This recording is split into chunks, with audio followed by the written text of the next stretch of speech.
প্রিয় শিক্ষার্থীবৃন্দ, তোমরা সবাই কেমন আছো? আশা করি ভালো আছো।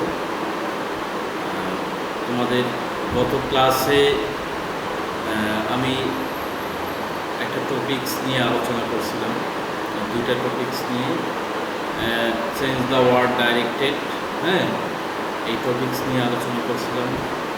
আরও একটা টপিকস নিয়ে আলোচনা করছিলাম, সেটা হচ্ছে যে identification of the parts of speech.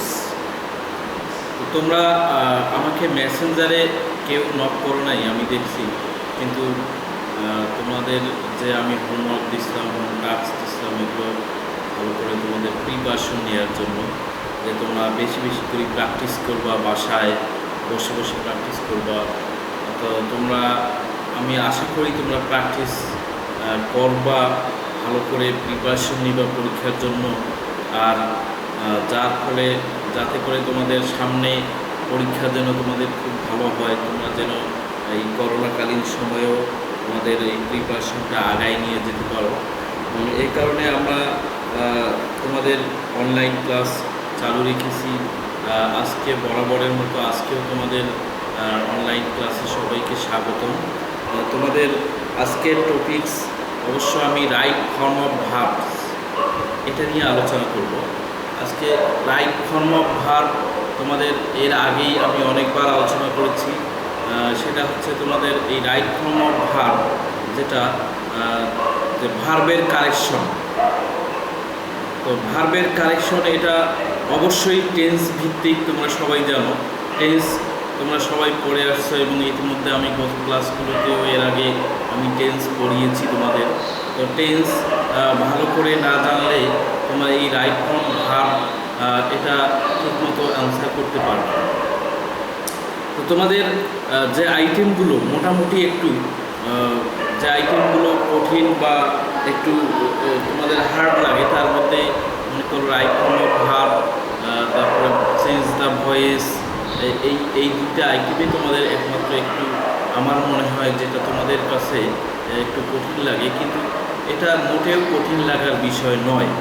কারণ একটা ছেলে বা একটা মেয়ে যখন ক্লাস 5 থেকেই শুরু করে তাদের রাইট ফর্ম অফ ভার্ব বা টেন্স পড়ানো হয়ে থাকে। তো তোমাদেরও ইতিমধ্যে অনেকবার তোমরা টেন্স পড়েছো, কিন্তু তোমরা হয়তো বা সেভাবে মনোযোগ দাও নাই। তোমাদের যারা মনোযোগ দিয়েছে তারা অবশ্যই এই টেন্স বা রাইট ফর্ম অফ ভার্ব এটা তাদের কাছে কিছুই না, কিন্তু অনেকের কাছে এটাই অনেক বড় ব্যাপার হয়ে দাঁড়ায়। তো তোমাদের আমি আজকে এই টেন্স বা রাইট ফর্ম অফ ভার্ব নিয়ে কিছু আলোচনা করব, যেটা আমাদের টেন্স ভিত্তিক এই রাইট ফর্ম অফ ভার্বস রয়েছে। যে প্রেজেন্ট ইনডিফিনিট টেন্স, শুরুতেই আমরা জানি যে present indefinite tense. Present indefinite টেন্সের মধ্যে যে একটা বিষয় আছে, যে সাবজেক্ট যদি থার্ড পারসন সিঙ্গুলার নাম্বার হয়, তাহলে ভার্বের সাথে এস বা ইএস যুক্ত হয়। তো সাবজেক্ট যদি থার্ড পারসন সিঙ্গুলার নাম্বার হয়, এক কথায় আমরা মনে করো একটা উদাহরণ দেই, যে my father read Quran everyday, আমার বাবা প্রতিদিন কোরআন পড়ে। এটা হচ্ছে প্রেজেন্ট ইনডিফিনিট টেন্স বা সিম্পল প্রেজেন্ট টেন্স তোমরা বলতে পারো। এই টেন্সটা, এটার সাবজেক্ট কোনটা? My father. এখন মাই ফাদার সাবজেক্ট, তারপরে কি ভার্ব হচ্ছে read. My father read the Quran হচ্ছে অবজেক্ট, এভরিডে আদার্স কমপ্লিমেন্ট।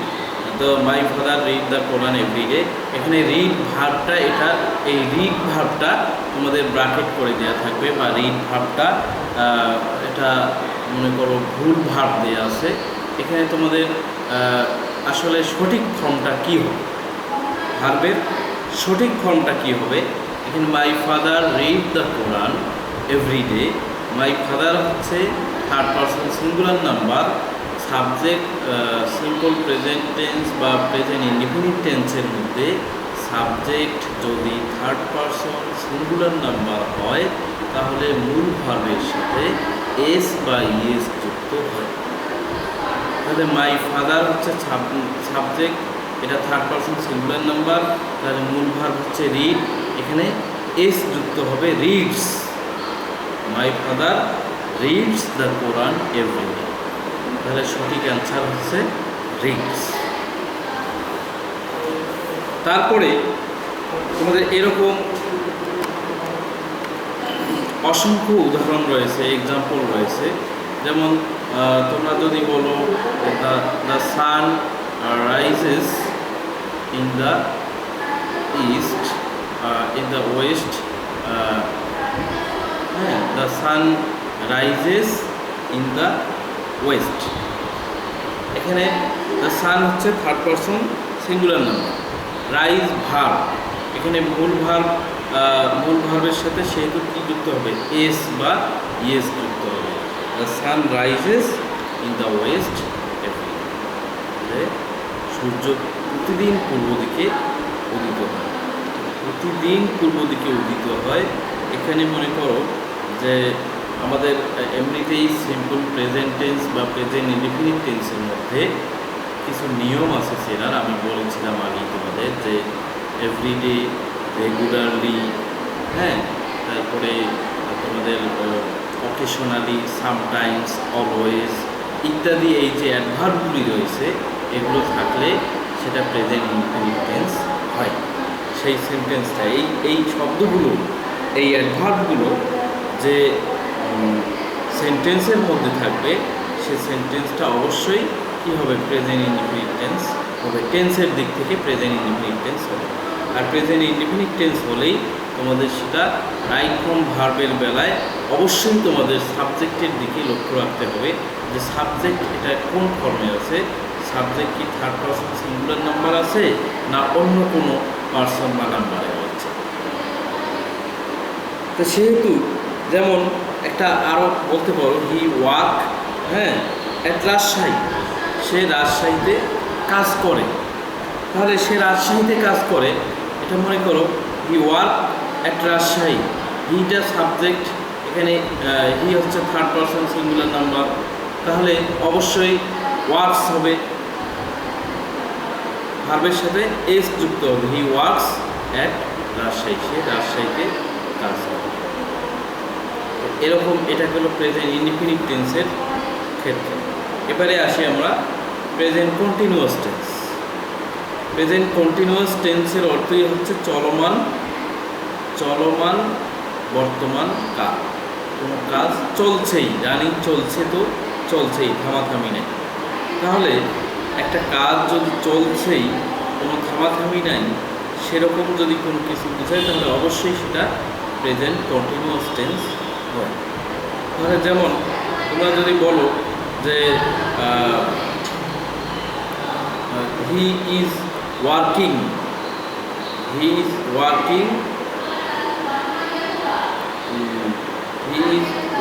নাও, সে এখন কাজ করতেছে, হি ইজ ওয়ার্কিং নাও, সে এখন কাজ করতেছে।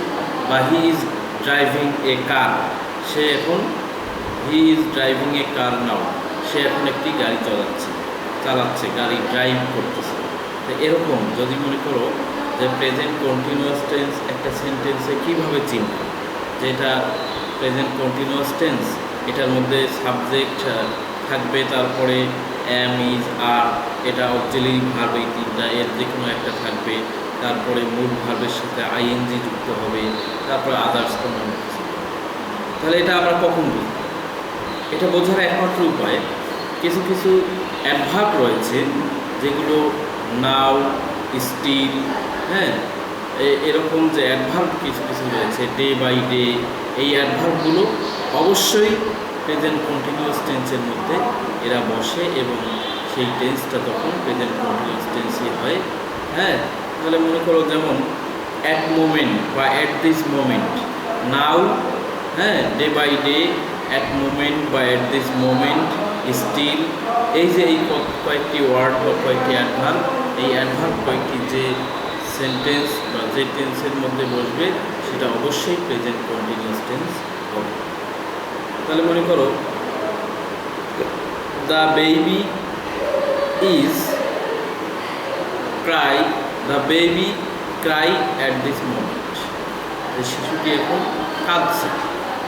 তাহলে শিশুটি এখন কাঁদছে, যদি এখন শিশুটি কাঁদতেছে বা কাঁদছে এরকম যদি হয়, তাহলে মনে করো অ্যাট দিস মোমেন্ট, এই মুহূর্তে বা নাও, এখানে যে অ্যাডভার্বগুলি দুইটা রয়েছে, এই অ্যাডভার্ব দুইটা যখন আসবে তখন অবশ্যই তোমরা বুঝবো যে এটা প্রেজেন্ট কন্টিনিউয়াস টেন্স। তাহলে অবশ্যই তোমাদের সেই অনুযায়ী সাবজেক্ট, তারপরে অক্সিলারি ভার্ব এম ইজ আর এর যে কোনো একটি, তারপরে মূল ভার্বের সাথে আইএনজি যুক্ত, তারপরে আদার্স অন্যান্য, এভাবে ফর্ম হিসেবে গঠিত। তো তোমাদের তারপরে মনে করো present perfect tense. Present perfect tense কি? পুরাঘটিত বর্তমান।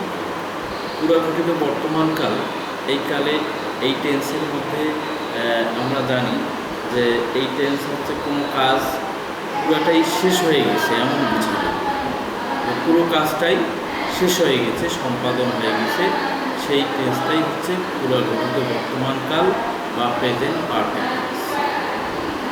তো এই প্রেজেন্ট পারফেক্ট টেন্সের গঠন অনুযায়ী সাবজেক্ট, তারপরে সাহায্যকারী ভার্ব হ্যাভ বা হ্যাজ, তারপরে মূল ভার্বের পাস্ট পার্টিসিপল ফর্ম বা মূল ভার্বের ফর্ম 3, ভার্ব 3, তারপরে অবজেক্ট বা আদার্স।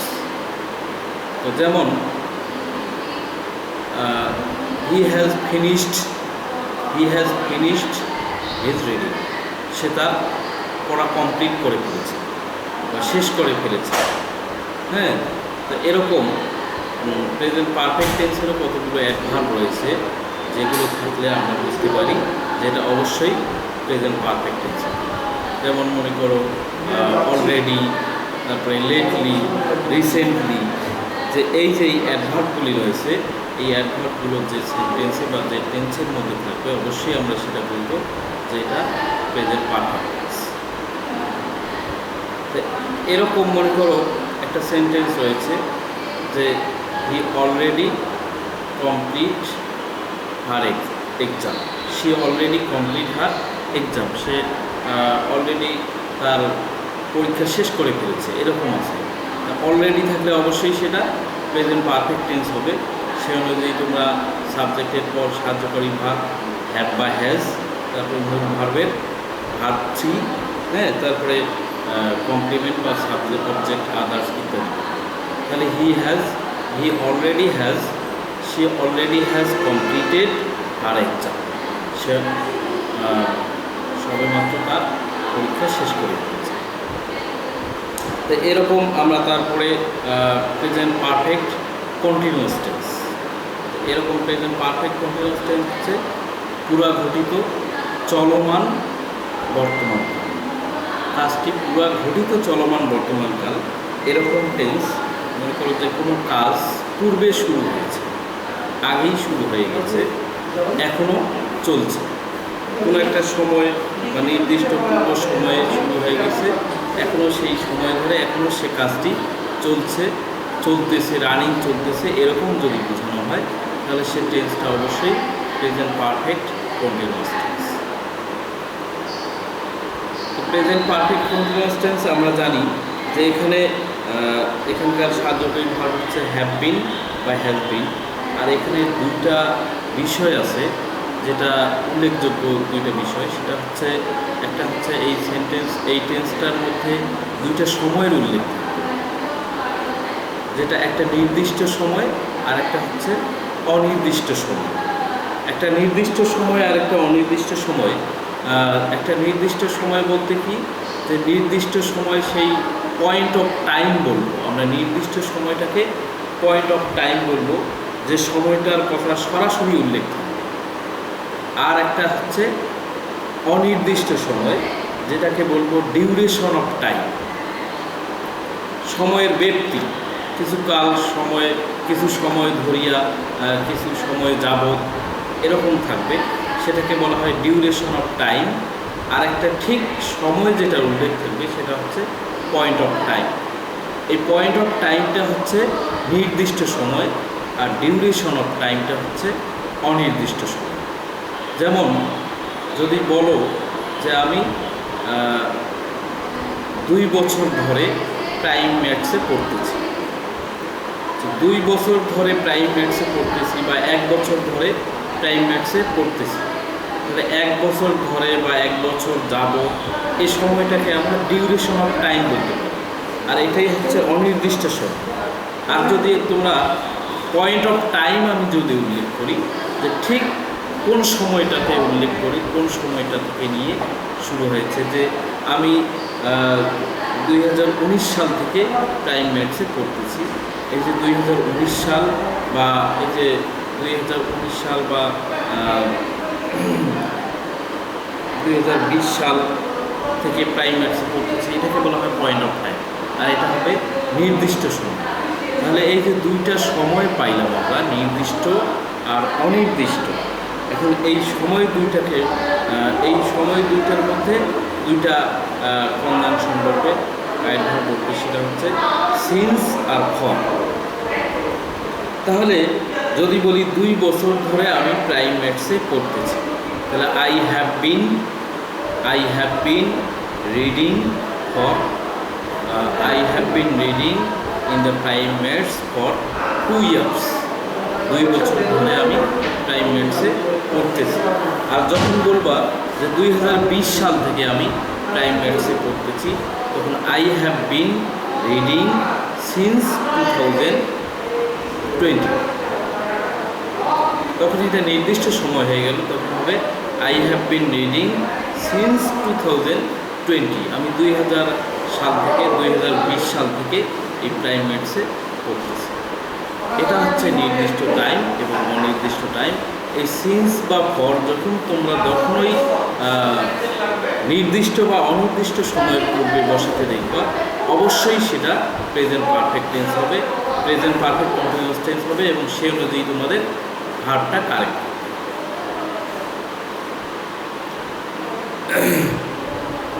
তো সুপ্রিয় শিক্ষার্থী বন্ধুরা, তোমরা আজকে তোমাদের যে আমি প্রেজেন্ট সিম্পল, প্রেজেন্ট টেন্সের যে 4টা টেন্স রয়েছে, আমি এই 4টা টেন্সের তোমাদের রাইট ফর্ম অফ ভার্ব সম্পর্কে আলোচনা করলাম।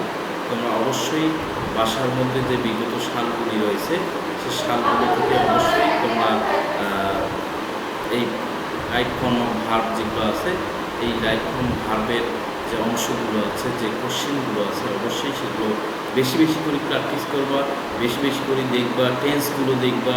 যেখানে সমস্যা হবে আমাকে অবশ্যই নক করবে। ভালো থাকবেন সবাই, এই শুভকামনায়।